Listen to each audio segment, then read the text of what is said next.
আরে লালন কোথায় কোথায় গেছে সে? এখনো আসছে না। আরে নতুন বউ বাপের বাড়ি যাবে, দেরি হয়ে যাবে তো, এখন আসছে না। না না ঠাম্মি, কোনো অসুবিধা নেই।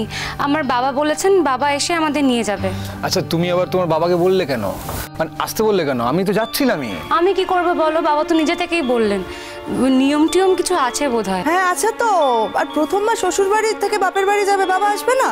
এই অদ্ভুত নিয়মগুলো ছাড়ো তো, শুধু শুধু মেয়ের বাপের বাড়ির লোককে হ্যারাস করা। টান তুই কি বলছিস বলতো এখন থেকেই?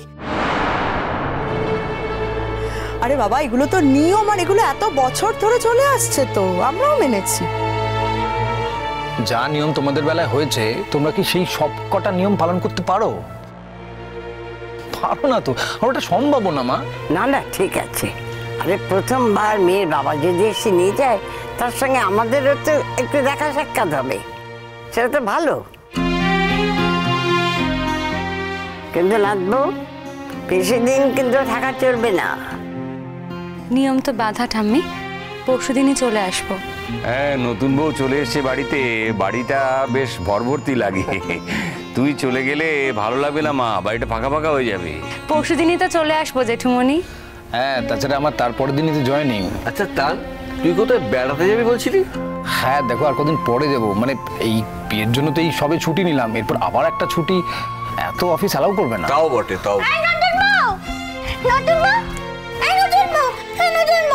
চলে যাচ্ছিস রে? হ্যাঁ শোন না, চলে গেলে না আমার খুব কষ্ট হবে রে। তুই যাস না, যাস না। কিন্তু মিনিদি, আমি তো নিজে তোমাকে বললাম যে তুমি আমার সঙ্গে চলো, তাহলে একদম তাল তুলো না কিন্তু। তুমি যদি নিয়ে যেতে চাও না, ওকে যদি বলো, ও কিন্তু সত্যি সত্যি যাবে। যাক না বড়মা, আমি তো মিনিদিকে নিয়ে যাব বলেই বলছি, ভুলানোর জন্য বলছি না। তুমি বেঁচে থাকো মা, তুমি যে ওকে নিয়ে যেতে চাইছো এটাই অনেক। যাই হোক বরদীপ, তোমার মেয়েকে কিন্তু আবার কমলিনীর সঙ্গে সত্যি সত্যি পাঠিয়ে দিও না। আমাদের এইটুকু বোধ বুদ্ধি আছে চান্দ্রি, তুমি চিন্তা করো না, ওকে কোথাও পাঠাবো না। কেন?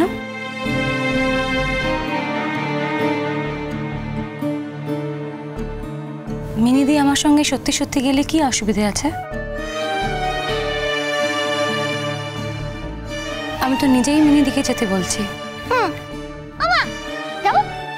একদম না মিনি। বড়মা, মিনিদি যাক না আমার সঙ্গে গো। তুমি আমাকে ওষুধগুলো দেখিয়ে দিও, মিনিদিকে কখন কি ওষুধ খাওয়াতে হবে আমি দেখে রাখবো।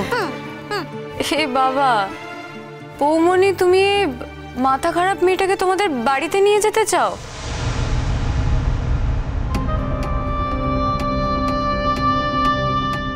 ও তো সারাক্ষণ খালি বসে বসে খাবে, ওর মুখে কিন্তু কোনো রেস্ট নেই, তুমি জানো তো? কি করবে বলো চুরি, এক একজনের এক একটা প্যাশন থাকে জানো তো। তাছাড়া মিনিদির তো পৃথিবী বলতে তেমন কিছুই নেই, বাড়িতে যা পায় তাই নিয়েই থাকে। আর খাওয়াটাও যে শুধুমাত্র খিদে পায় বলে খায় তেমনটাও হয়তো নয়, হয়তো খাওয়ার মধ্যে দিয়ে সময় কাটানোর উপায় বের করে নেয়।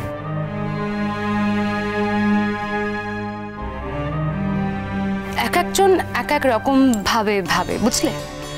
তুমি যদি একটু ভেবে দেখো, তুমি দেখবে যে তোমারও এমন কিছু প্যাশন আছে যেটা অন্য লোকেদের চোখে খুবই খারাপ লাগে, কিন্তু তুমি সেটা ছাড়া থাকতে পারো না। তোমার কাছে মনে হয় যে ওটাই আমার জীবনের বেঁচে থাকার একমাত্র সম্বল। একটু ভেবে দেখো তো।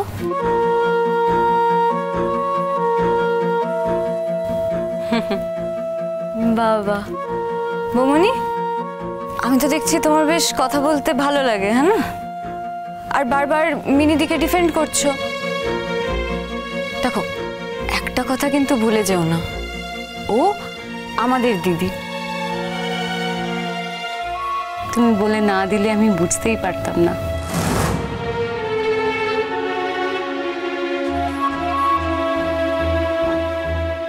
মানে এই বাড়িতে তো আমরা চারটেই ভাই বোন, চড়ুই দি, তান্দা, সোনাদি আর আমি, কাবুল। না না, আমি তোমাকে বলছি না, তোমার চড়ুই দিদি যদি আমাকে নিজে থেকে না বলে দিত, আমি বুঝতেই পারতাম না যে মিনিদি চড়ুইয়ের নিজের দিদি হয়। বোঝার অবশ্য কথাও নয়, ওর সঙ্গে তো আমাদের কোনো মিল নেই। বলে না দিলে কেই আর বুঝতে পারবে আমাদের বাড়িতে এরম একটা মেয়ে আছে যে আবার সম্পর্কে আমাদের দিদি হয়। তুমি তো আমাদের বাড়িতে গেছিলে, দেখেছো তো যে আমরা জয়েন্ট ফ্যামিলি, আমরা সব কাজিন ভাই বোনরা একসঙ্গে থাকি। বাইরে থেকে কেউ দেখলে বুঝতেই পারে না যে আমরা কে কার নিজের ভাই বোন। আমাদের কথাবার্তার মধ্যে দিয়ে সেটা একদম বোঝা যায় না। কিন্তু তোমাদের সঙ্গে মিনিদিকে দেখে, তোমরা যখন মিনিদির সঙ্গে কথা বলো, নিজের ভাই বোন তো দূরের কথা, মনেই হয় না যে কখনো কোনো দিন কোনো আত্মীয়তাটুকুও ছিল।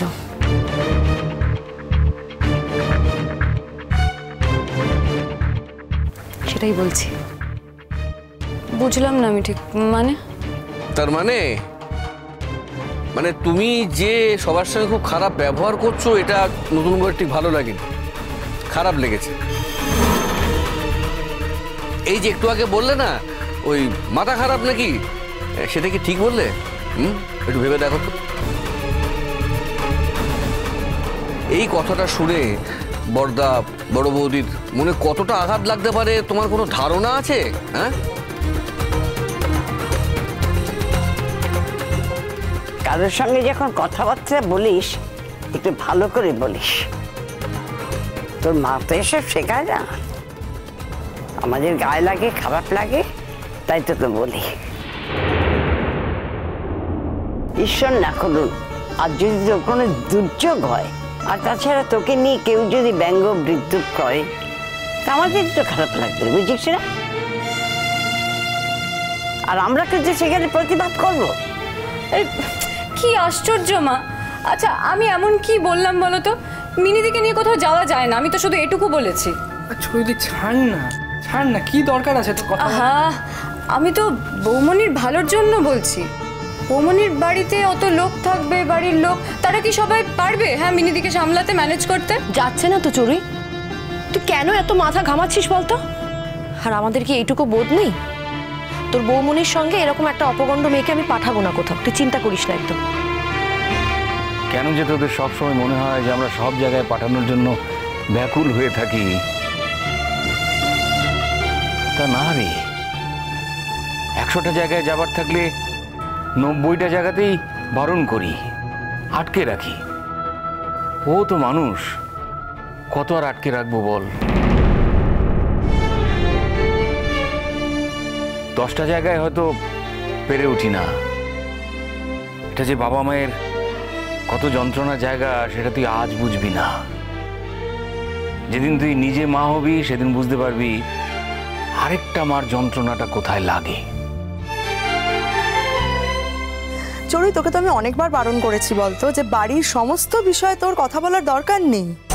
আর তাছাড়া কমলিনী বাপের বাড়িতে কাকে নিয়ে যাবে না যাবে সেটা তো আমরাও ঠিক করতে পারি, তাই না কমলিনী? কেন?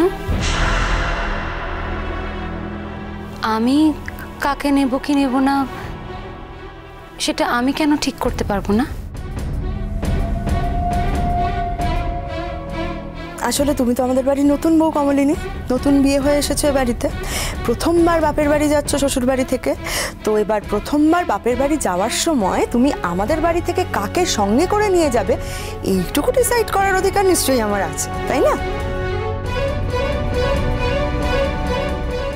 আর এমনিতেও তুমি সেদিন আমাকে যথেষ্ট অপমান করেছো সকলের সামনে।